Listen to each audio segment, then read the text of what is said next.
August 29th, Year 7. So here we are again. The date of the entry says the 29th, but since it is past midnight, it's technically August 30th. I made a mental note to myself to remember to visit him before school started up again, and so I did. But only because Max had to study, Brian was working, Ryan was out, and Christian was busy with Andreas. I had a few other options for entertainment, but I got the vague idea that maybe I was supposed to see him. Just one of those intuitive feelings. This one was a weak feeling, though. I felt it stronger before and on better days, but that's beside the point. What I started this entry to say was, I've got so many things to say, so many ways to feel, so many desires, and they mean nothing. This one kid, he spawns all of this inside me, and what? And nothing. I can't do anything about it. I told him that I was trying not to see him as much anymore. When he asked me why, all I said was that since he didn't like me explaining things, I wouldn't waste my time, and moved on. We talked a little bit today. We were having a conversation through his bedroom window. I was standing on the outside of his window again, chatting, when he had school in the morning. It felt just like old times. It was refreshing. Bracket. The window was low to the ground, so if I came by too late for house guests, according to his mom, he usually, discreetly, asked me to knock quietly at his window a little later. He would open up, and we would hang out a bit longer through that medium, chatting for usually an extra half hour or so until he had to go to sleep. Oh yeah, bearing in mind, this was all after we had that shower window water fight thingy. That was fun. A variation on the bedroom window. The shower window was higher than the room window, but still sort of low to the ground.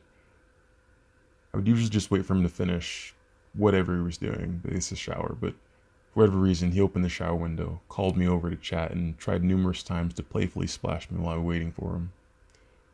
End bracket. Digressing. Though it felt like old times, some things had probably changed. I figured that to be a fact only because things always change. Bracket. The world is in a constant state of change. It's kind of a universal law. End bracket.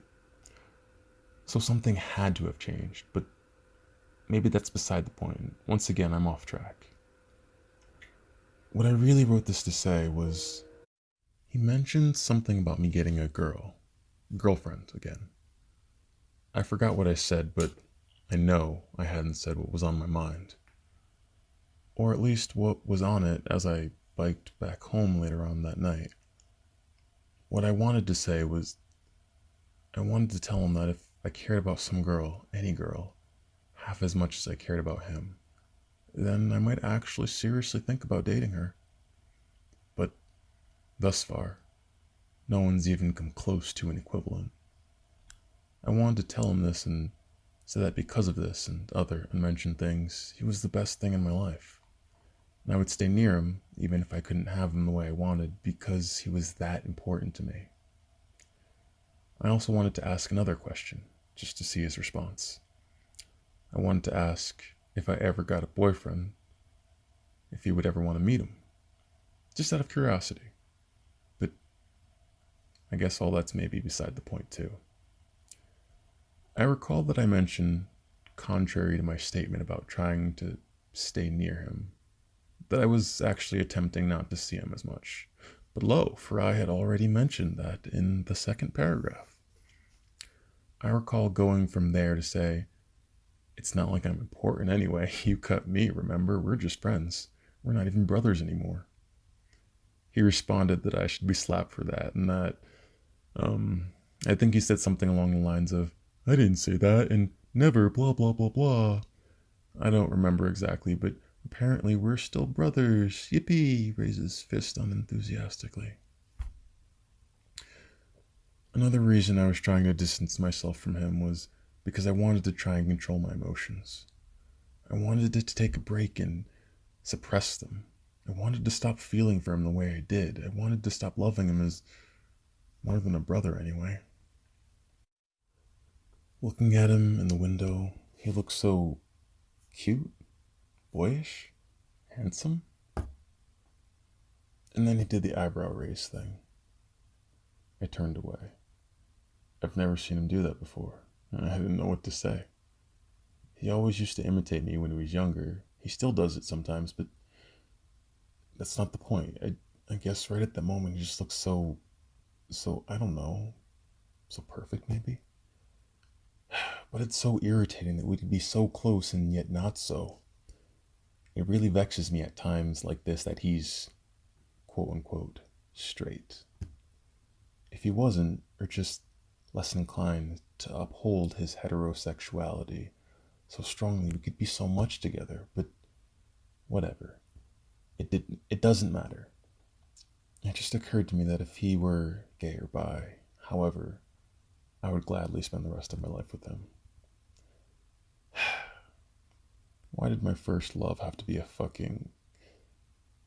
Never mind, never mind. I recall that I wanted to tell him about the virgin thing. Whether or not it was true, I won't write it here because of reasons. But I wanted to tell him, just to get his reaction again, that despite my advantage when it came to females, I was a virgin. Then I wanted to ask him whether he was still a virgin or not. Earlier, he told me he lost it to Marissa during the week or two that I was gone, and that his cousin was there when it happened.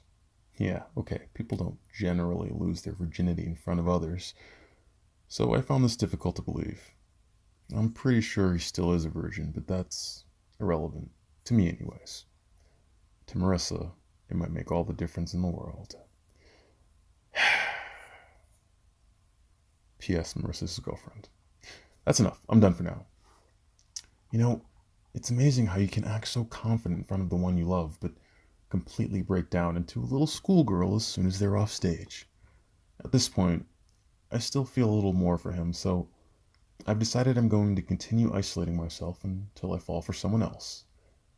At least I hope that's how it works, but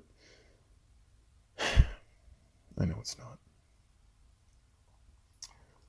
Maybe we'll talk about it another day. Part of me is glad he's quote unquote straight and he gets to live a normal quote unquote happy life. Bracket. I question happy because I feel more normal isn't necessarily happier. Though they may often go hand in hand, normal and happy are not synonyms. End bracket. But the other part of me wants him to be gay or bi or whatever, regardless of the label, even if only for me. But I should know better than anyone that it's not possible unless he's like that to begin with. Bracket. Or at least that's what I thought back then. My thoughts on the causes of homosexuality more recently were a combination of both nature and nurture, some pre-existing disposition towards trying new things experimentally or sexually, combined with positive, emotionally intimate bonds built with or towards any admirable figure, may generate a similar interest in a subjectively similar figure at a later date and over time, male or female, man or woman, if social taboos do not tell them otherwise. But what about when taboos do say otherwise? I guess it depends on how strong the feeling is or how inclined they are to act on it.